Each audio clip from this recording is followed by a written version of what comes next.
I'm just tired of people playing with me. Go and buy Tiffany Haddish a car. See, if we remember the movie Cadillac Records, I'll keep buying you a car, but I won't give you what you're worth. All my gigs gone. Really? Everything gone. But now that they've changed face, you know, I do you don't feel know, like bro. you regain your, I don't have no job. A storm is brewing in Hollywood, and this time it's Tiffany Haddish stepping into the spotlight with shocking claims about Tyler Perry. Tiffany, who once saw Perry as family, is now revealing the darker side of her Hollywood journey, and she's not holding back. It's real. Like, I know. if the man looks too good to be true, he is. She allegedly spoke out about what really goes on behind the scenes with Tyler Perry, describing it as a painful chapter that cost her not just career opportunities, but pieces of her soul. I'm just tired of people playing with me. Tiffany explained that after everything she endured, including the fallout from a controversial lawsuit, she felt completely betrayed when Perry turned his back on her instead of standing by her side. The lawsuit, which accused Tiffany and Aries Spears of serious wrongdoing, shook her entire world. Even though those claims were later proven false, the damage was already done. All my gigs gone. Really? Everything gone. But now that they've changed face, you know, I do you don't feel know, like bro. you regain your, I don't have no job. Projects vanished, jobs disappeared, and her reputation took a hit. But the most heartbreaking part, according to Tiffany, Tyler Perry, the man she trusted, distanced himself during her lowest moment. TMZ even caught Tiffany opening up about the nightmare she faced, revealing how she was accused of grooming two siblings in a lawsuit that dragged her through the mud. Although she fought back and cleared her name, Hollywood seemed eager to cancel her. And through all of this, Perry and his powerful studios stayed silent, refusing to step in or offer support. Adding to the tension, Monique, another actress who has publicly clashed with Perry, spoke out, echoing Tiffany's pain and blasting Tyler for exploiting black talent. Monique insisted that Perry's empire thrives off using and discarding actors. And now Tiffany Haddish has become another example of what happens when you're no longer convenient to the machine. Even after Tiffany Haddish finally got the case against her dismissed, Tyler Perry still refused to show her any kind of support. To Tiffany, it felt like being ditched by someone she once saw as family. While some might argue Perry simply didn't want to work with her anymore, Monique had warned everyone long before, calling out Tyler's pattern of betrayal, discrimination, and exploitation of black actors for his own benefit. Monique boldly said that when black women in Hollywood dare to speak out, their voices are often ignored until tragedy strikes. She reminded everyone of history, naming legends like Eartha Kitt, Hazel Scott, Fannie Lou Hamer, and Hattie McDaniel. Women who fought back but were left broken, overlooked, and only celebrated after their deaths. Monique's words hit hard, painting Tyler Perry as part of that same cycle. For Tiffany, the fallout was brutal. After her lawsuit, she says Hollywood, including Perry himself, blackballed her, pushing her into financial ruin. Her once bright career took a nosedive, and when it was announced she'd appear in Girls Trip 2, the backlash was immediate. Petitions even popped up demanding her removal from the film, a clear sign that fans and industry insiders had turned their backs on her. But Tiffany didn't stop there. She revealed even more shocking details about her rise to fame, including claims that several Hollywood figures tried to take advantage of her during her lowest moments. One of the most surprising twists? She recalled strange encounters involving Scientology, an organization already surrounded by celebrity controversy, with names like Jada Pinkett tied to it. Tiffany explained that back in her struggling days, when she was homeless and desperate, she was approached by a member of the Church of Scientology. She described how being an orphan with no one to rely on made her vulnerable, and how she was simply trying to survive while chasing small acting gigs. "I was homeless as hell," Tiffany admitted during a Television Critics Association press tour. While promoting her show, Kids Say the Darndest Things. All she wanted was a roof over her head while hustling for extra roles at casting agencies. But instead, she found herself navigating predatory offers and bizarre Hollywood encounters that nearly derailed her career. Tiffany Haddish once revealed a shocking chapter from her past, the time she was nearly pulled into Scientology.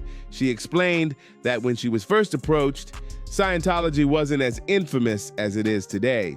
To her, it seemed like a lifeline, a chance for shelter while she was homeless and struggling. But behind that offer of help, she later realized there were very different intentions. "I took a few courses and they found out I was homeless," Tiffany said. That's when they dangled an offer in front of her. Stay with them, get paid just $1.50 a month, and in return, she'd have a roof over her head while working with their people in Inglewood and South Central Los Angeles. Tiffany admitted she thought they wanted her because they didn't have many people who looked like her inside their ranks. But soon, things took a bizarre turn. She claimed they gave her an actual contract, one she described as a billion-year contract. At the time, Tiffany was so desperate for stability that she considered it. "I thought it was crazy, but I was like, whatever, I need a place to stay." But what she saw next made her snap. According to Tiffany, she was taken to the sleeping quarters, what they called the barracks. Inside were rows of bunk beds, and she instantly refused. "I don't do bunk beds," Tiffany laughed while recalling the ordeal. "You want to see me lose my temper?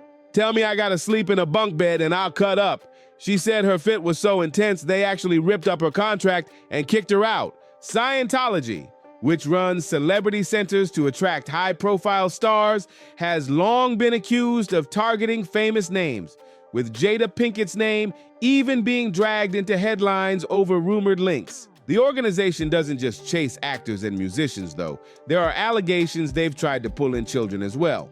Tiffany may have dodged a lifetime entanglement, but the encounter left her rattled. And just when Tiffany thought the worst was behind her, another storm came her way, this time from none other than comedian Cat Williams. Never one to hold his tongue, Cat took shots at Tiffany during his fiery appearance on V103's Frank and Wanda in the Morning.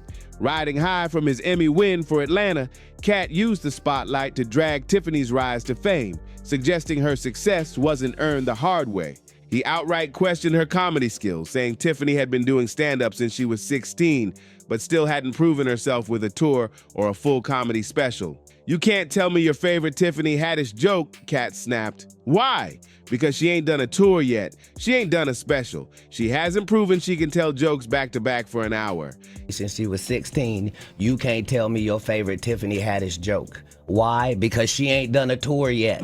She ain't done a special. She has not proven the ability to tell jokes. Cat didn't stop there. He accused Hollywood of tearing Monique down just to lift Tiffany up after Girls Trip.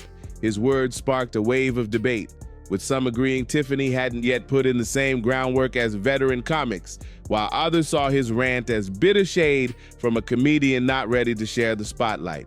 Cat Williams once sneered, "Did you think she wrote Girls Trip, goofball? Or do you think that script was already there and they just handed it to her?" His dig wasn't just about her movie role, it fed into a much bigger rumor surrounding Tiffany Haddish. Some fans have whispered that after all her Hollywood struggles, Tiffany might have sold her soul, doing things she didn't even fully understand just to keep her career alive. Her recent behavior has only fueled the speculation. Early one Friday morning, Tiffany was arrested on suspicion of DUI by the Beverly Hills Police Department. Officers said they got a call around 5:45 a.m., and by the time they arrived, Tiffany was taken into custody. The crazy part? Just hours earlier, she had been on stage at the Laugh Factory in West Hollywood, performing for the comedy club's annual Thanksgiving feast. That night, Tiffany even joked about her situation when a fan asked about it during the show, turning her arrest into a laugh. She quipped that her prayers for a man in uniform were answered, a line she had actually recycled from her Tonight Show appearance after her 2022 Georgia DUI arrest. "I've been praying for God to send me a new man, the good man," she joked at the time. "God sent me 4 in uniform. I wasn't expecting that." Tiffany brushed it off by saying she had a great lawyer and needed to get better at asking God for things. The wild part is, before the arrest, Tiffany had spent her whole Thanksgiving day giving back, serving meals to those in need at the Laugh Factory and performing for the community at the club's 43rd annual holiday event. But later, she told Entertainment Tonight that things spiraled when her Tesla, which she swore parked itself, ended up blocking traffic. She admitted she had dozed off and promised to get help to find better balance and boundaries in her life. Tiffany praised Beverly Hills Police for handling it all professionally, but the headline still did damage. Witnesses claimed they saw Tiffany's car just sitting in the middle of Beverly Drive with her slumped over at the wheel. For many, it was a deja vu moment, Another scandal tied to her name, another strike on her record. But the drama doesn't stop there. Tiffany also went live on Instagram for nearly 22 minutes, pouring out her frustrations about her personal life and career. Don't ask me to just, oh, she's a nice person. Tiffany's so nice and so sweet. That nice. That nice. It's hard to be fucking nice to you. In the video, she confessed that people often mistake her for being endlessly sweet and nice, but she's fed up with that image. She angrily called out people close to her, saying they'd been using her kindness and getting lazy while she carried the weight.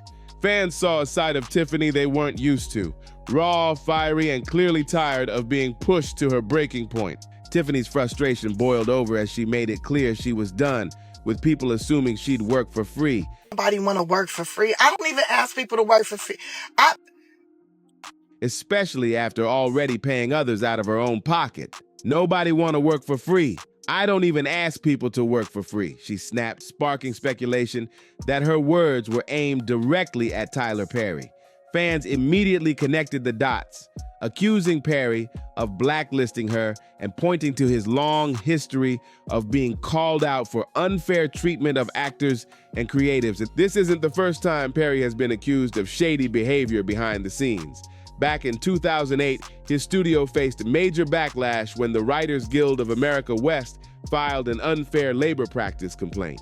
The controversy erupted after Perry fired 4 black writers from his hit TV series House of Pain. Those writers had been seeking union representation to secure pensions and health care. But instead of negotiating, Perry allegedly cut ties with them completely. His attorneys argued it was because of quality issues, but many saw it as a calculated move to avoid signing a union contract. With Tiffany's recent Instagram rants and troubling arrests, fans are now deeply concerned about her well-being. Some say she desperately needs help if she wants to survive the toxic grind of Hollywood. Others went even further, claiming her struggles only prove how ruthless the industry really is. One user bluntly wrote, "Nobody in Hollywood can say they weren't used by the industry. That's literally part of the game." What do you think? Is Tiffany being unfairly targeted, or is she simply spiraling in public? Drop your thoughts in the comments. Don't forget to like, subscribe, and share this video, and I'll see you on the next one.